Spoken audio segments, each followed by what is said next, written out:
રાજ્ય સરકાર દ્વારા શિક્ષકોની ખાલી રહેતી જગ્યા પર વચગાળાની વ્યવસ્થા રૂપે નિવૃત્ત શિક્ષકોને કામગીરી સોંપવાનો નિર્ણય કરાતા ટેટ ટાટ પાસ ઉમેદવારોએ વિરોધ કર્યો હતો, ત્યારે સરકારે 2 દિવસમાં નિર્ણય રદ કર્યો છે।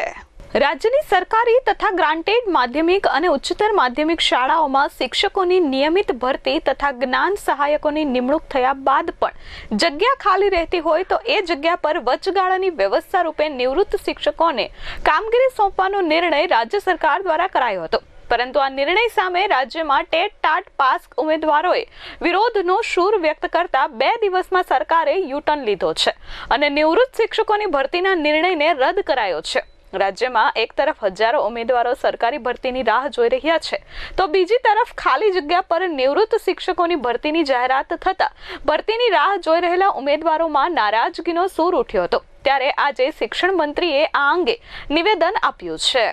પહેલા તો સરકાર દ્વારા જે શિક્ષકો ભરતી કરવાની જાહેરાત અને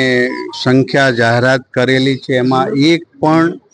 ઉમેદવાર ઓછા લેવાના નથી। ગ્રાન્ટેડ અને સરકારી શાળામાં જ્યાં બદલી થઈ છે, જ્યાં નિવૃત્ત થયા છે, ત્યાં ભરતી પ્રક્રિયા થાય ત્યાં સુધી જે પરિપત્ર કર્યો છે એમાં નિયમ 3 યાની કે 3 નંબર પર લખેલું છે કે નવી ભરતી કરીએ કે શિક્ષક જ્યારે ભરતી થાય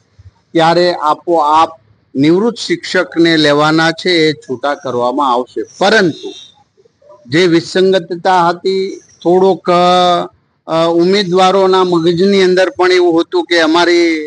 અમારી જગ્યાએ એ હેતુથી મીડિયાઓએ પણ પોઝિટિવ વાત બધી જગ્યાએ મૂકી એ હેતુથી આજે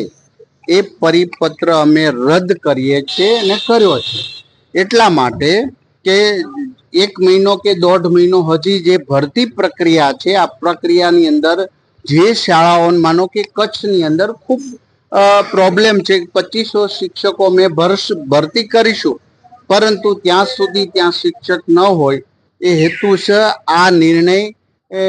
આપણે પરિપત્ર કરેલો હતો, પરંતુ વિસંગતતા અને ઉમેદવારોના મનની અંદર કંઈક શંકા હતી એ હેતુથી આજે રદ કરવામાં આવ્યો છે। સાહેબ, પરિપત્ર કોણે કર્યો હતો? મંત્રીશ્રીઓને વિશ્વાસમાં લીધા હતા કે બારોબાર અધિકારીએ કર્યો હતો? શું ના, કોઈ પણ પરિપત્ર થાય એ વિભાગ દ્વારા અને અમે બધા જ એમાં હોઈએ છીએ અને બાળકોના શિક્ષણ 2 મહિનો કે મહિનો જ્યાં નવા શિક્ષકોની ભરતી ન થાય ત્યાં સુધી એ અમુક જિલ્લાઓમાં કચ્છમાં ઘણી જગ્યાએ ખાલી જગ્યાઓ વધારે હતી એ હેતુ છે અને પરિપત્રમાં સ્પષ્ટ લખ્યું છે નવા શિક્ષક અમે ભરતી કરીએ એટલે તુરંત જ એ નિવૃત્ત શિક્ષક છૂટા કરવામાં આવશે, પરંતુ આ પ્રશ્નનું સોલ્યુશન માટે એ પરિપત્ર રદ કરવામાં આવે। Bureau report S24 news.